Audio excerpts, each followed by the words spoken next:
नमस्कार दोस्तों, एक बार फिर से आपका स्वागत है हमारे हिंदी राष्ट्रीय न्यूज चैनल न्यूज 555 डेज में। दोस्तों, आज हम बात करने वाले हैं भारत मां के वीर सपूत समीर वानखेड़े के बारे में। दोस्तों, आज के समय में समीर वानखेड़े का नाम किसी परिचय का मोहताज नहीं है। जिस तरह से समीर वानखेड़े ने अपनी ईमानदारी और बहादुरी का परिचय दिया है, वो देखकर ऐसा लगता है कि आज भी बहादुरी और ईमानदारी की कुछ झलक हमारे संविधान में बाकी है।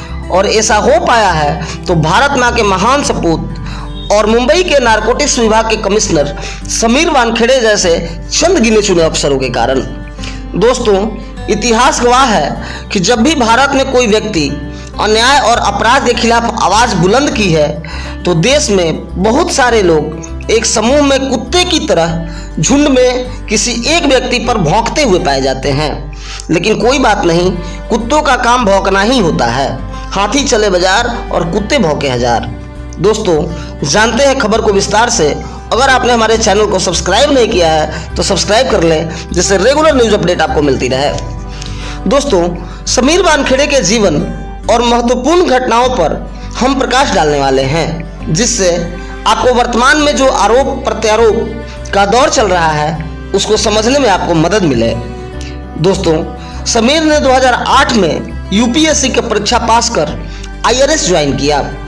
आईआरएस के full form Indian revenue services होता है। उनकी पहली तैनाती मुंबई में हुई। इसके अलावे उन्होंने income tax, air intelligence unit और एनआईए में भी कई महत्वपूर्ण जिम्मेदारियों को संभाला। लगभग 42 साल के समीर की अपनी पढ़ाई बीए हिस्ट्री ऑनर्स तक हुई है। समीर का नाम उस समय प्रकाश में आया जब उन्होंने टैक्स चोरी में लगभग 2500 लोगों पर शिकंजा कस डाला था और इसमें 200 से भी ज्यादा बॉलीवुड के लोग शामिल पाए गए। उस समय लगभग 90 करोड़ रुपए का सरकारी राजस्व का फायदा इन्होंने सरकार को पहुंचाया था। इनकी ईमानदारी का सबूत इस बात से मिलता है कि जब टीम इंडिया वर्ल्ड कप 2011 में जीतकर आई थी तो इन्होंने एयरपोर्ट पर ही वर्ल्ड कप के ट्रॉफी को में सोना लगे होने के कारण रोक दिया था। कस्टम ड्यूटी के कारण उस ट्रॉफी को ही सीज कर दिया था। जब कस्टम चार्ज भरा गया तब जाकर वर्ल्ड कप की ट्रॉफी को वापस दिया गया। वर्ष 2013 में मीका सिंह जैसे सिंगर को भी समीर वानखेड़े ने ही रोका था। उस समय मीका सिंह जरूरत से ज्यादा विदेशी करेंसी कैरी करते पाए गए थे और उनके खिलाफ 1 लाख रुपए के मुचलके पर बेल देकर उनको छोड़ा गया था। दोस्तों, 29 मार्च 2017 को समीर ने मराठी अभिनेत्री क्रांति रेडकर से शादी की। क्रांति भी बॉलीवुड के बहुत सारे फिल्मों में काम कर चुकी है, जिससे प्रकाश झा की गंगाजल भी एक है। इसके अलावे लगभग 25 से ज्यादा मराठी फिल्मों में उन्होंने काम किया है। 2019 में समीर को एनसीबी की कमान सौंपी गई और कमान मिलते ही बॉलीवुड के बड़े बड़े हस्तियों पर उन्होंने नकेल कस डाली।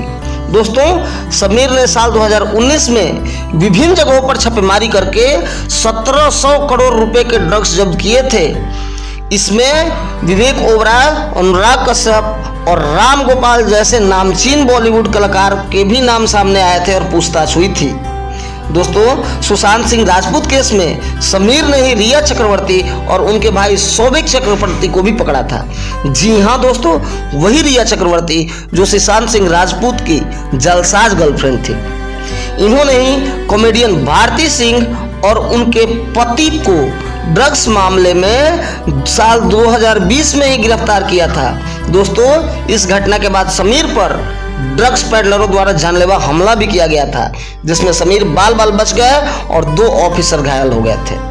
और अब 2 अक्टूबर 2021 को उन्होंने बॉलीवुड के किंग खान कहे जाने वाले शाहरुख खान के बेटे आर्यन खान पर समीर का शिकंजा बुरी तरह कस चुका है। इसको लेकर समीर के व्यक्तिगत जीवन को भी प्रभावित करने का प्रयास किया जा रहा है। दोस्तों, समीर हिंदू हैं या मुसलमान ये मायने नहीं रखता।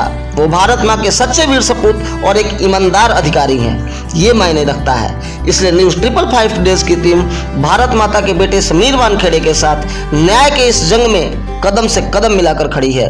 दोस्तों, आपकी समीर वानखेड़े के बारे में क्या राय है, आप हमें जरूर बताएं। मिलते हैं अगले वीडियो में, तब तक के लिए धन्यवाद।